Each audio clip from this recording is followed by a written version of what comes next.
여호수아 1장 7절로 9절입니다.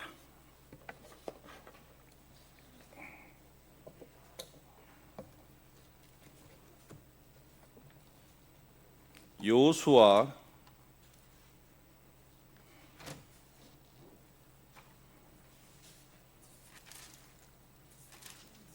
1장 7절로 9절 말씀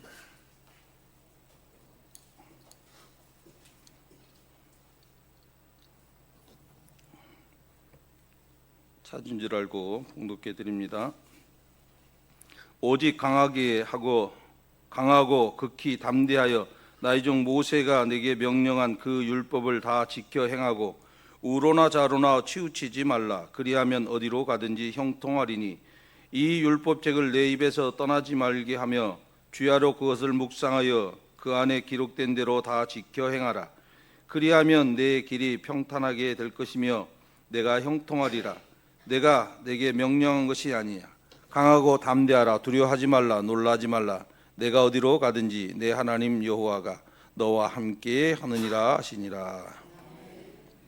은혜로우신 하나님 아버지, 주의 종들이 주의 말씀을 받고자 모여싸우니 이 시간 성령을 통해서 교회들에게 하시는 말씀을 들을 수 있도록 말씀을 깨달을 수 있는 복을 우리에게 허락해 주시고, 그냥 왔다 그냥 가는 심령이 없게 하시고, 이 말씀이 우리의 심령 속에 떨어져 30배, 60배, 100배로 결실을 맺도록 주께서 함께하여 주옵소서. 말씀의 모든 것이 이루어지기를 소원하옵고 우리 주 예수 그리스도의 이름으로 기도하옵나이다. 오직 예수. 오늘도 하나님의 은혜와 평강이 여러분에게 있기를 원합니다. 예수님밖에 없어요, 여러분. 이 땅에 살아가면서 우리가 의지하고 우리가 정말 바라봐야 될 것은 예수님밖에 없습니다. 오늘 본문은 이스라엘 백성들이 요단강 동편에서 지금 도착해 가지고 가나안 땅을 입성하기 직전인 상황에서 모세란 사람이 이미 떠나버렸습니다. 그 후계자인 여호수아를 세우는 장면이 나옵니다. 그런데 여호수아가 자신을 봤더니 참으로 모세에 비하면 너무나도 초라해요. 그리고 겁도 납니다. 두렵습니다. 그럴 때 하나님께서 이 여호수아에게 말씀하시는 거, 강하고 담대하라. 두려워하지 말라. 내가 너와 함께 하겠다고 강조해서 말씀을 하시는 내용입니다. 왜냐하면 앞으로 가나안을 정복해야 되고 정복 이후에는 가나안 땅의 삶을 살게 될 것입니다. 그럴 때 너희가 어떻게 하면 되느냐라는 것을 말씀하시는 거예요. 세 가지 상황을 이야기를 합니다. 그러면 너희가 평탄할 것이고 형통의 삶을 살 것이다 라는 얘기를 합니다. 이런 상황이 어찌 우리하고 조금 같다라고 저는 생각합니다. 왜냐하면 우리도 한 치 앞을 내다볼 수가 없어요. 말은 평탄하고 형통하기를 원하는데 우리는 형통을 맛보기는커녕 늘 일들이 자꾸 꼬입니다. 왜 그럴까요? 그런데 오늘 본문을 통해서는 어떻게 하면 형통할 것이라는 것을 딱 구체적으로 이야기를 해줘요. 그러면 우리도 하나님의 믿는 백성이고 하나님이 오늘 내게 주시는 말씀으로 받는다면 미래를 내다볼 수 없는 이런 세상에서도 이 말씀을 붙들고 가면 형통의 길이 열리는구나 라는 거예요. 그래서 여러분들이 그 하나님께서 함께하는 이 형통의 삶을 맛보기 위해서는 꼭 오늘 세 가지를 기억하시고 돌아가셔서 형통하시기를 바랍니다. 첫 번째 보니까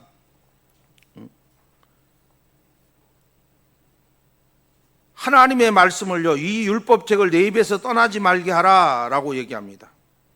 하나님의 말씀을 입에서 떠나지 말게 해야 된다라는 얘기예요. 우리는요 그냥 글로만 읽고 끝나는 것이 아니고 우리 머릿속까지 이것을 새겨야 된다는 말입니다. 하나님의 말씀을 이렇게 하라고 하면요 이렇게 해야 되는 거예요. 하나님의 말씀을 읽어라. 그러면 무엇이 따라온다? 형통의 삶이 따라온다. 이런 얘기를 하는 거예요. 말씀을 가까이 해야 됩니다. 성도는요, 하나님의 말씀을 날마다 읽어야 돼요. 여러분, 배가 고프면 식사하시잖아요. 아니, 어떤 분은 배가 고파도 그냥 굶는 분도 계시지만 거의 보면 다 식사들 하시잖아요. 그렇게 식사하시듯이 성경을 날마다 읽으셔야 돼요. 이때는 이 이스라엘 백성들은요, 하나님의 말씀을 돌판에 새겨졌습니다. 모세를 통해서 주어진 거예요. 그런데 다른 지금 십계명 말고는 다른 양피지에 기록됐습니다. 그것도 감람류가 이렇게 불을 피우잖아요. 그러면 그름이 나요. 옛날 우리가 호롱불을 켜면은 길면은 끄스름이 나잖아요. 그 끄스름을 모아가지고 기름에 섞어가지고 혼합해가지고 잉크로 만드는 거예요. 그것으로 쓰는 거예요. 그러니까 쉽지도 않은 작업을 통해서 성경이 기록됩니다.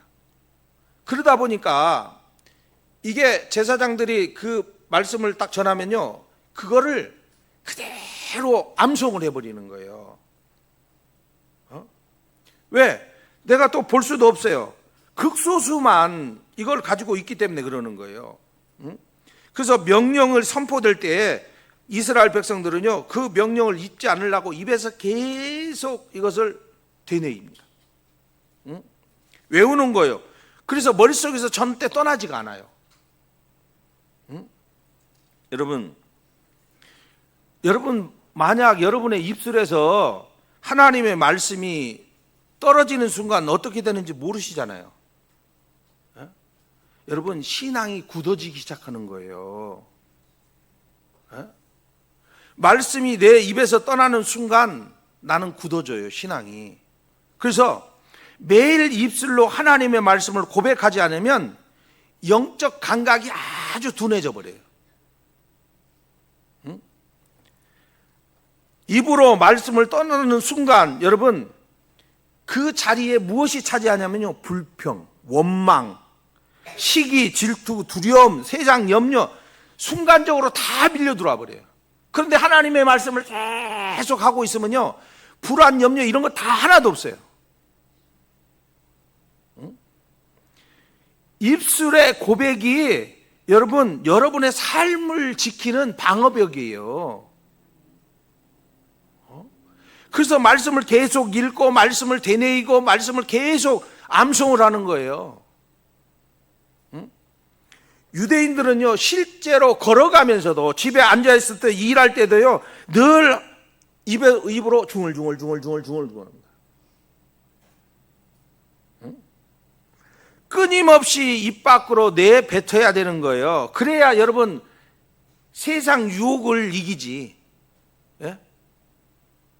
내 입술로 계속해 악한 생각도 안 들어와요. 왜냐하면 이 생각이 계속 나를 지배하고 있기 때문에 다른 생각이 틈탈 틈이 없어요.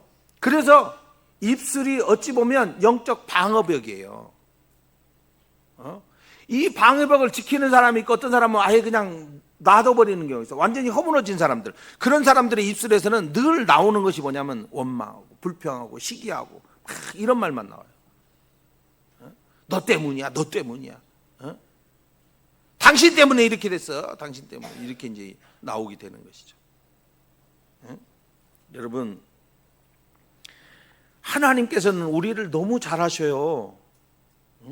그래서 이 율법책을 내 입에서 떠나지 말게 하라 라고 하신 거예요. 오늘날은 인쇄 발달이 너무 쉽다 보니까 성경을 안 가지고 있는 사람들이 거의 없어요. 다 가지고 있어요. 집에 성경 몇 권 있어요? 그러면은 지금 보고 있는 성경, 뭐 집에 지금 서재에 있는 성경, 무슨 성경, 서너 권씩은 다 될 거예요. 저는 갖고 있는 성경이요, 한 20권 넘는 것 같아요. 한 30권 넘는가? 30권도 넘는 것 같아요, 제가 하고 있는 거. 번역 성경 다 뭐 독일어 번역, 번역 다 있으니까, 옛날 성경부터 있으니까 30권이 뭐예요? 내가 지금 쟁여놓은 것만 해도 뭐 몇십 권 될 텐데. 그러니까 말씀을 너무 가까이 할 수도 있는데 가까이 안 해요. 그러잖아요. 여기 가도 있고 저기 가도 차 속에는 꼭 성경 한 권들 있더라고요. 이렇게 믿는 사람들 보니까. 그러다 보니까 머릿속에는 성경이 없고 차 속에는 있고 집에는 성경이 있어요. 하나님의 말씀을 읊조려야 되는데 읊조리지를 않아요. 기억도 안 나요. 들으면 저 말씀이 맞아 있어. 강하고 담대하라, 두려워하지 말라, 내가 너와 함께함이라. 알기는 아는데 내가 혼자 있을 때는 생각도 안 나요. 여러분, 오늘 우리에게 주신 하나님의 말씀을 오늘 내게 주시는 말씀으로 받아들이고 여러분 기억의 창고에 여러분 쟁이셔야 돼. 요한복음 17장 3절에 보면요, 영생은 곧 유일하신 참 하나님, 그가 보내신 자 예수 그리스도를 아는 것이라, 이렇게 있어요. 여러분, 하나님의 말씀이 있어야 우리가 제대로 아는 것이죠. 영생은요, 영원한 생명을 얻는 거예요. 영원한 생명을 얻으려면 하나님의 말씀을 여러분 알아야 되는데, 하나님의 말씀은요 여기에 있어요. 그런데 밖에가 있는 게 아니고 내 안에가 있어야 되는 것이죠. 내 안에가. 우리가 하나님과 예수님을 알기 위해서 하나님께서 우리에게 주신 두 가지가 있습니다. 일반 계시와 특별 계시가 있어요. 일반 계시는 이 창조 세계를 통해서 우리가 우주 만물을 통해서 하나님 우리에게 알리신 거예요. 그런데 왜 우리가 발견을 못하느냐? 우리가 죄성 때문에 그래요. 죄 때문에 비참함에 처해졌기 때문에 지금 다른 것을 볼 틈이 없어요. 여유로운 사람은 다른 것도 봐요. 처음에 운전을 하다 보니까, 처음에 제가 운전을 했는데요, 친구 형님이 당시에는 그 11톤 트럭이에요. 11톤. 지금 뭔 트럭도 그냥 큰 트럭도 많은데 11톤 트럭이 그때는 제일 큰 것 같아요. 내가 봤을 때는.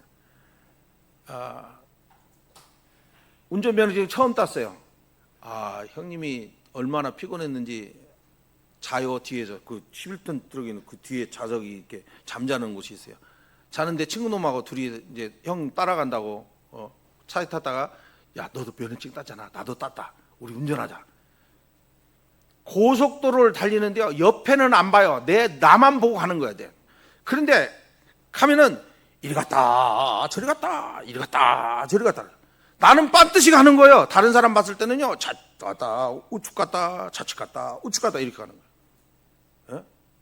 사고 안 나서 망정이지, 사고 났다면 큰일 날 뻔했죠. 이제 면허증 막 따가지고 20살 때 이게 무슨 엄청난 일을 저지를 뻔했죠. 왜냐하면, 왜 그렇게 가냐면요, 앞분이 안 보여요. 옆에 차가 가든지 말든지 아무 관계없이 못 봐요. 그런데 지금은요, 옆에 사람하고 얘기하면서 또 뒤도 돌아보면서 세상 구경을 야, 저기는 뭣도 있구나. 그리고 그 쳐다보면서 여유롭게 간다고요, 지금. 여러분, 인생이라는 게 그렇잖아요. 여유가 있는 사람은 다 보는데 여유 없는 사람은요, 아무것도 못 보고 가는 거예요. 여러분, 그래서 우리가 죄성 때문에 못 보는 거예요. 앞만 보는 거예요. 그런데 하나님께서 천만다행히 여유를 가질 수 있도록, 우리가 연습할 수 있도록 특별 계시 성경을 주셨어요. 태초에 하나님이 천지를 창조하시니라. 거기서부터 쭉 이렇게 갑니다. 하나님이 어떻게 지으셨구나. 이걸 알고 난 뒤에 세상을 보니, 이제 그 세상 속에서 하나님께서 어떻게 우리에게 말씀하신지 그걸 보게 된 거예요. 여유가 생긴 거예요, 여러분. 하나님의 말씀을 내가 가까이 함으로 말미암아 이제 그래도 내 삶의 여유로운 모습으로 세상을 볼 수 있는, 객관적으로 볼 수 있는 눈들이 열리게 되는 거예요. 그래서 여러분, 하나님의 말씀 담은 이 성경을 열심히 읽으십시오. 여기에는 영원한 생명을 얻는 거예요. 그리고 이 땅에서요, 지금 여러분들이 원하는 거, 형통의 삶을 살 수 있는 거예요. 믿으시면 아멘. 두 번째입니다. 주야로 그것을 묵상해야 합니다. 8절에 보니까 주야로 그것을 묵상하여. 성경에서 말하는 이 묵상은요, 본래 동물이 낮은 소리로 흥얼거리는 거예요. 대새김질하다, 이런 말이거든요. 소는요, 풀을 먹으면 풀을 그냥 입에 딱 먹었어. 주물주물 해갖고 오물오물 해갖고 속으로 넘기면 돼, 위로. 그런데 또 조금 있으면 먹었으니까 우리는 먹고 기어내지를 못해요. 개들은요 다시 올려요, 위에서 끄집어 올려가지고 밤새 그거 씹어대요. 소화를 시켜버리는 거예요. 네? 묵상도 그런 거예요, 여러분. 응? 아침에 말씀을 읽었어요. 오늘 주일날 오늘 이 말씀을 들었어요. 그냥 꿀떡 삼키고 여러분 마시면 안 되고요. 일하다가 힘드실 때 하나님 말씀 읽으라고 그랬지 생각하시고, 묵상하라고 했지, 또 꺼내서 씹고 또 계속 씹는 거예요. 응? 사람이 살다 보면은 내 주변의 사람들이 나를 갖다 다 기쁘게 하는 것이 아니고 나를 슬프게 할 때도 있어요. 속상하게 할 때도 있어요. 그때도 하나님 말씀 꺼내갖고 또 씹고 또 씹고 또 씹고. 응? 사람 씹지 마시고 하나님 말씀을 자꾸 되새기세요. 응?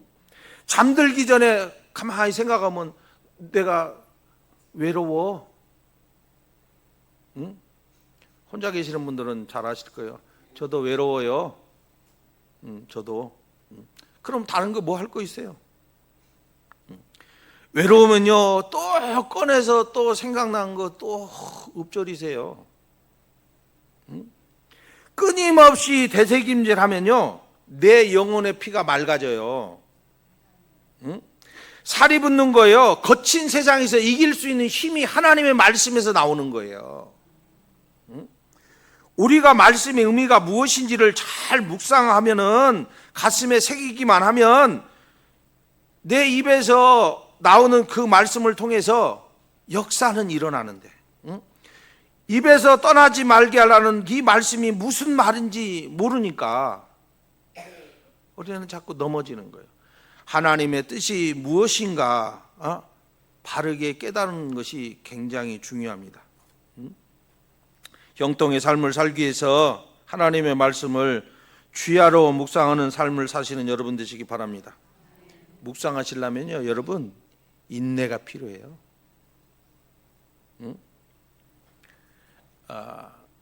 제가 가끔 집에서 티백이 있어요. 이렇게 홍차 티백도 있고 이런 차 티백이 있어요. 그런데요 뜨거운 물에 해야 돼요. 뜨거운 물에. 근데 뜨거운 물에 안 하고 찬물에다 그냥 담갔다가 그냥 폭 빼서 먹으면요 아무 맛도 안 나요. 뜨거운 물에다가 담그는 거예요. 시간이 오래되면 될수록 팁에 닿는 그 차입의 성분이 싹 나옵니다. 그러면요 맹물이었던 것이 색깔이 싹 변해요. 여러분 홍차하고 녹차하고 같은 차입이에요? 아니에요? 같은 차입이에요. 어떻게 했느냐에 따라서 홍차가 되고 우롱차가 되고 이렇게 바뀌는 거예요. 응? 자, 그럼 색깔이 바뀌어요. 조금 있으면요 향이 싹 퍼져요. 향도 바뀌어요. 응? 물 전체 맛이요 완전히 이제 맹물 맛이 없어요. 응? 여러분 주야로 말씀을 묵상하라는 말은 그런 얘기예요. 여러분 마음의 그릇에 하나님의 말씀인 이 티백을 딱 담으라는 얘기예요. 네? 아침에 성경 잠깐 읽고 그냥 덮어버리는 것이 아니고 내 안에다 넣어놓고 우려듯이 빼지 말고 좀 진하게 놔두세요. 그러면요 말씀이 내 안에 있잖아요. 내 안에. 그러면 변화가 와요. 변화가. 내가 변화가 오는 거예요. 온종일 내 마음속에 담고 있었기 때문에 내 생각도 내 판단도 내 언어도 내 행동도 다 바뀌어버려요. 어떻게 바뀌냐고요?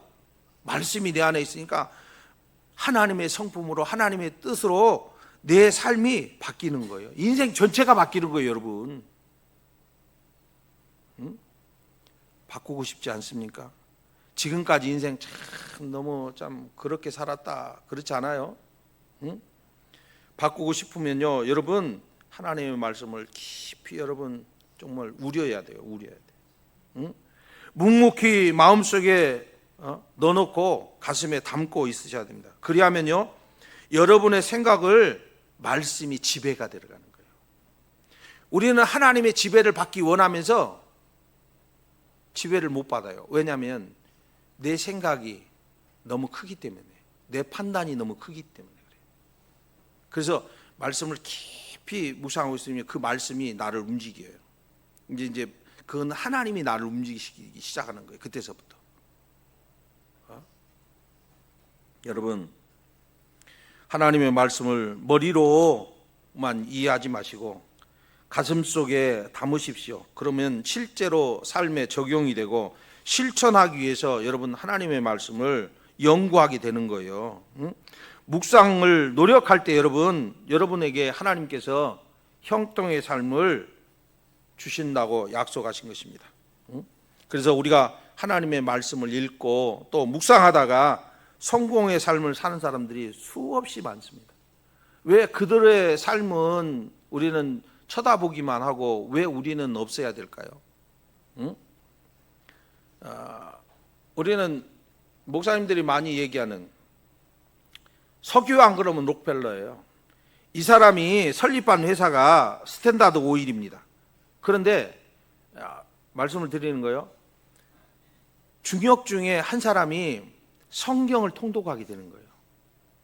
성경을. 여러분, 성경을 여러분 잘 보시면, 제가 이렇게 설교할 때 어떤 분은 그랬어요. 이제 제가 요 얘기는 조금 있다고. 제가 설교를 하는데 하늘에서 만나가 내려오잖아요. 만나가 내려서 만나 식탁이 이스라엘 백성들에게 하늘 만나의 식탁이 쫙 펼쳐졌습니다. 그랬더니 그 이름을 딱 가지고 가세요. 브랜드를 만들어 버렸어요. 하늘 식탁 해가지고. 예? 말씀을 깊이 받아들이는 사람은 그렇게 되는 거예요. 그런데 이 사람이 스탠다드 오일 지금 이 중역이 하나님의 말씀을 읽습니다. 성경을 통독하는 거예요. 그런데 출애굽기 2장 1절로 3절을 읽다가요, 믿음으로 깨달아 버려요. 뭘 깨달느냐? 아니, 모세가 태어났는데 모세 어머니 요게벳이 모세가 태어난 지 3개월 동안 잘 길러요. 그런데 더 이상은 이제 숨길 수가 없어. 그래서 갈대로 탁 엮어가지고 역청을 발라갖고 나일강에 쫙 띄운단 말이에요. 응? 근데 역청은요, 지금 말하면 석유예요, 석유. 끈적끈적한 석유. 응? 출산한 산모가 역청을 구할 수 있었다면은 그것에는 석유가 어마어마하게 나올 수 있겠구나 라는 것을 성경을 통해서 묵상하다가, 통독하다가 묵상하고 하다가 이것을 생각이 딱 떠오르는 거예요.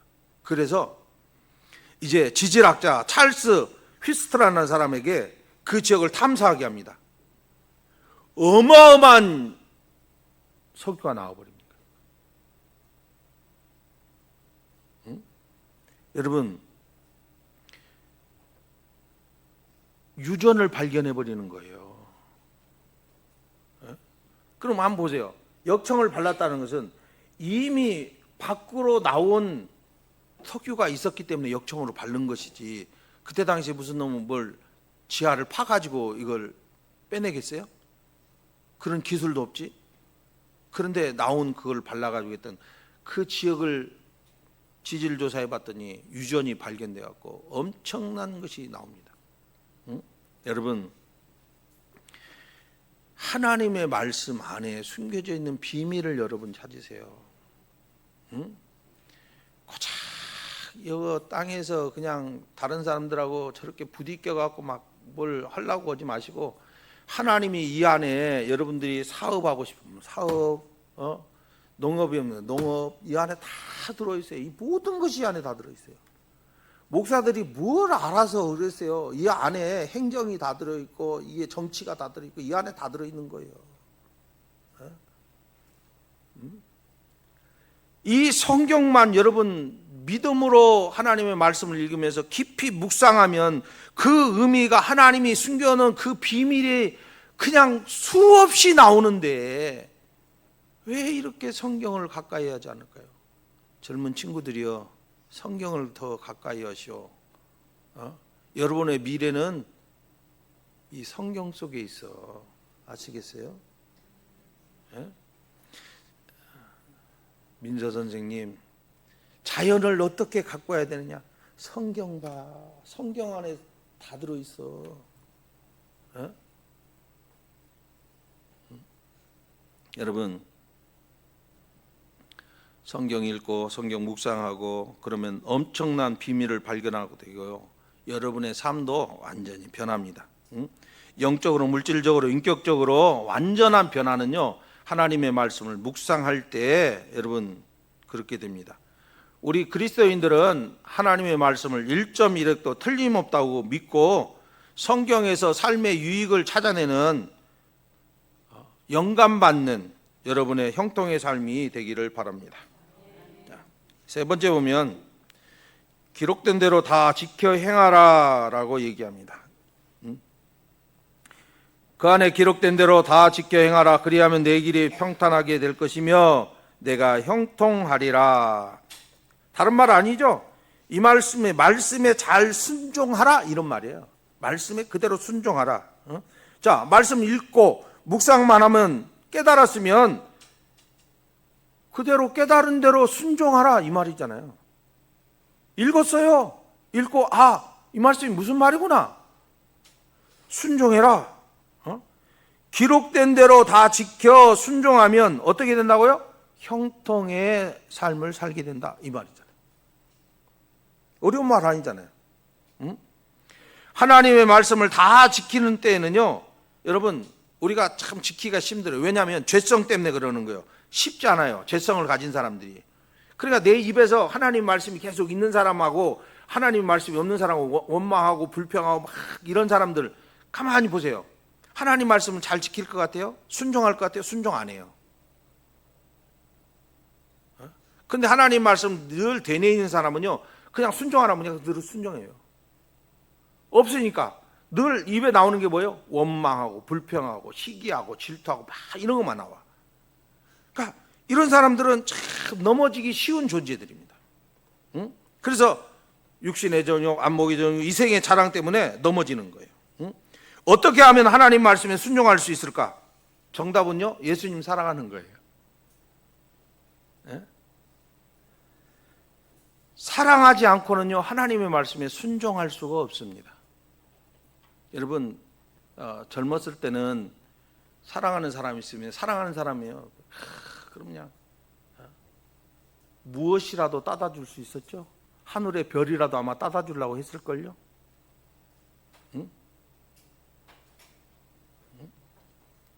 예수님을 사랑하지 않는 사람이 어떻게 하나님 말씀에 순종합니까? 순종 못해요, 여러분. 하나님이신 예수님을 여러분 어떻게 알고 계십니까? 나를 위해서 죽어주신 것을 여러분 깨닫고 감사하십니까? 그러면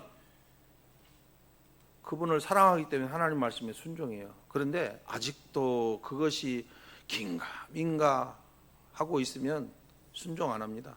자기의 뜻대로 하고 싶지. 요한복음 14장 15절에 그럽니다. 예수님께서 너희가 나를 사랑하면 나의 계명을 지키리라 라고 하셨어요. 예수님 사랑하면요 계명 지킬 수 있습니다. 16절에 보니까 내가 아버지께 구하겠으니 그가 또 다른 보혜사를 너희에게 주사 영원토록 함께 있게 하신다 라고 하셨습니다. 17절에 보니까 보혜사는요 진리의 영이라 이렇게 얘기합니다. 그리고 14장 6절에 보니까 예수께서 내가 곧 길이요 진리요 생명이라 라고 말씀합니다. 예수님 사랑하면요 예수님께서 보혜사 성령이신 진리의 영을 통해서 우리는 시간과 공간을 초월해 가지고 우리와 함께 하신다라는 말씀입니다. 진리의 영이신 보혜사께서 오시면 우리가 진리를 하나님의 말씀이 생각나게 하고 그 진리를 가르쳐 주시고 우리가 우리 삶 가운데 말씀을 다 지킬 수 있도록 해주시는 거예요. 여러분 하나님의 말씀을 내 기준에 맞춰 적당히 타협하면 안 됩니다. 기록된 대로 100% 지키려고 하는 모습이 나타나야 돼요. 잠깐 예화 하나 들고 제가 마무리 지려고 합니다. 어떤 청년이 어느 마을에 경건하고 아주 정직한 청년이 있습니다. 굉장히 노력하는 청년이에요. 그런데 하루는요, 마귀가 찾아옵니다. 악마가 찾아와서 달콤한 제안을 해요. 야, 내 집에 아주 내가 비싼 값을 치를 테니까 내 집을 나한테 팔아라. 집을 팔아? 이 미친 사람 하고 있네. 안 팔아. 그러면 작은 방 하나, 너 안 쓰는 방, 그 방 나한테 좀 팔아라. 거기만 팔아라. 내가 집 한 채 값 내가 다 줄게. 아니, 더 줄게. 가만히 생각해 보니까 안 쓰는 방이 저 창고 방이 하나 있어요. 그래서 이거 줘도 괜찮을지 않을까 싶어가지고 조건을 맺습니다. 너 거기 살면서 내 삶에 간섭하지 마. 다른 데는 절대 들어오면 안 돼. 너는 거기만 있어야 돼. 그랬어요. 아니, 좋잖아요. 집은 내가 전체 쓰는데 방 저기 구석방 하나만 딱 쓰겠다고 그랬어요. 간섭도 안 한다고 그래. 오, 좋아. 그래서 제안을 받아들였어요. 동의했어요. 도장 빵빵빵 찍었어요. 서명을 하고 난 뒤에 악마가요, 진짜 그 작은 구석방에 들어가고 나오지를 않아요. 그러니까 이 청년이 방을 여기저기 다니면서 자기 마음대로 하는 거야. 뭐 주방에도 갔다, 거실에 앉았다, 뭐 막 창문도 열어놨다, 막 그래도 아무 문제가 안 생겨요. 잊어버렸어요. 넓은 방에 이제 방해받지 않고 사니까. 그런데 어느 날 슬그머니 악마가 방에서 나와. 그런데 방문이 딱 열리는 순간 이상한 냄새가 술술 풍기기 시작합니다. 이게 썩은 내도 아니고 이게 무슨 냄새일까? 그래서 진위를 파악하니까 그 방에서 냄새가 솔솔 나오는 거예요. 그래서 악마에게 그래요. 야, 악취가 나잖아. 악취 안 나도록 해야지. 야, 너하고 나하고 계약 조건에 그런 건 없어. 내가 그 안에 들어가서 있겠다고 그랬지. 내가 뭐를 했는데? 내가 아무것도 안 했어. 이거 안 치우면 내가 너하고 못 살아? 그래? 그러니까 악마가 계약서를 탁 꺼내놓습니다.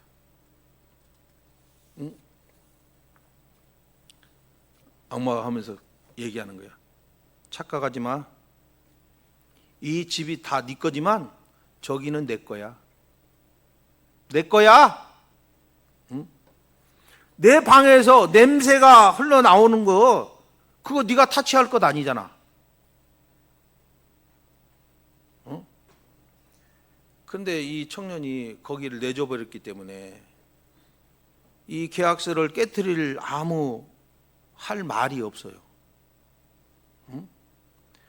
시간이 흘러가지고 냄새가 그 방에 있던 것이 거실의 냄새가 배이고 주방의 냄새가 보이고 집안이 온통 그 썩은 냄새가 진동을 하기 시작합니다. 작은 방 하나를 양보했던 그 전체가 악마의 냄새가 나기 시작하는 거예요. 악마의 냄새가. 여러분, 요 말이 무슨 얘기예요? 요 말 이제 대입을 하면 이거예요. 1장 8절에 기록된 대로 다 지켜라 했어요. 그런데 우리의 삶에서 1% 타협의 공간을 남겨두면 안 된다는 말이에요. 예? 이 정도는 괜찮겠지. 아니, 방 한 칸 그 조그만 뭐 구석방 하나 내놓은 거 그거 어떻겠어? 여러분, 하나님의 말씀을 지키려면요 다 지켜야 돼요. 아니, 다른 것 내가 다 순종하잖아. 내가 이 조그마한 욕심 하나 이거 내가 했다고 해서 내가 내가 습관 요거 조금 나쁜 거 있다고 해서 무슨 문제가 생길 것 같아? 여러분, 방 한 칸 내놓는 거나 똑같은 거예요. 습관 못 버려요. 나쁜 마음씨 못 버려요. 여러분, 이미 마귀가 그 자리를 점령하는 거예요. 죄는 가만히 머물러 있지 않아요. 내 생각대로 여러분 가는 것이 아니고 죄가 나를 자꾸 잠식해 들어오는 거예요. 냄새를 자꾸 풍기는 거예요. 신앙을 자꾸 오염시켜 가는 거예요. 그 썩은 것이. 하나님의 말씀을 99% 지켰다고요? 여러분, 그건 온전한 순종이 아닙니다. 내 마음에 들지 않는 말씀을 받아도요, 지키기 힘든 말씀을 들어도 말씀에 기록된 대로 모든 영역에서 다 지켜 행할 때에 죄의 유혹이 끝나버리는 거예요. 저는 여러분들에게 이 말씀을 드리는 거예요. 타협 안 됩니다. 내주시면 안 돼요. 철저히 지키시는 거예요. 남해 동정교회라는 곳이 있습니다. 여기 이제 장로님, 최영철 장로님이 계시는데, 이 말씀, 이분은요, 이 배 선장입니다. 이분은 늘 하나님의 말씀을 늘 가까이 하고 늘 말씀으로만 사시는 분이에요. 예수님을 얼마나 사랑하는지 정말 형통합니다. 이분은 조기잡이를 딱 나가잖아요. 처녀척이 조기잡이 쭉 나갑니다. 근데 항상 만선은 이 최영철 장로님은 만선이에요. 말씀을 늘 묵상하고 하나님의 영감이 온대요. 딱 나가면 영감이 온대요. 이곳에 그물을 내려라, 이런 것이 온대요. 베드로에게 여기 그물을 내려라, 그러니까 그물을 내리니까 그냥 찢어지도록 많이 온대. 그게 딱 나가는데 그 사람들이 많은 중에 그물을 내리라는 곳이 딱 온다라는 거예요. 그러면 그물을 내리면요, 그렇게 많이 잡히더라는 거예요. 분명히 어군 탐지기가 있는데 그 어군 탐지기는 안 나타나는데 내리라고서 내렸는데 잡히는 거예요. 하나님이요, 여러분, 예수님을 사랑하고 하나님 말씀대로 지키고 하는 사람이 형통의 길을 열어요. 왜 우리는 이런 얘기 들으면서도 왜 우리는 형통의 길이 있다고 해도 우리는 이걸 못 지킬까요? 저는 여러분, 그 가정이 자녀들도요 잘 풀려버립니다. 믿음의 가정이 잘 서요. 하나님의 쓰임받는 자녀들이 다 돼버립니다. 여러분, 다른 것 없어요. 우리도 형통하길 원하잖아요. 오늘 세 가지만 딱 정리하고 끝납시다. 자, 형통한 삶을 위한 명령 세 가지. 첫째, 날마다 하나님 말씀을 읽으십시오. 두 번째, 읽은 말씀을 묵상하십시오. 세 번째, 묵상하고 깨달으셨으면 그대로 순종하십시오. 이 세 가지 명령을 지키면 여러분, 우리 주님께서 함께하는 형통의 삶이 여러분의 삶 속에 나타날 줄 믿습니다. 기도합시다.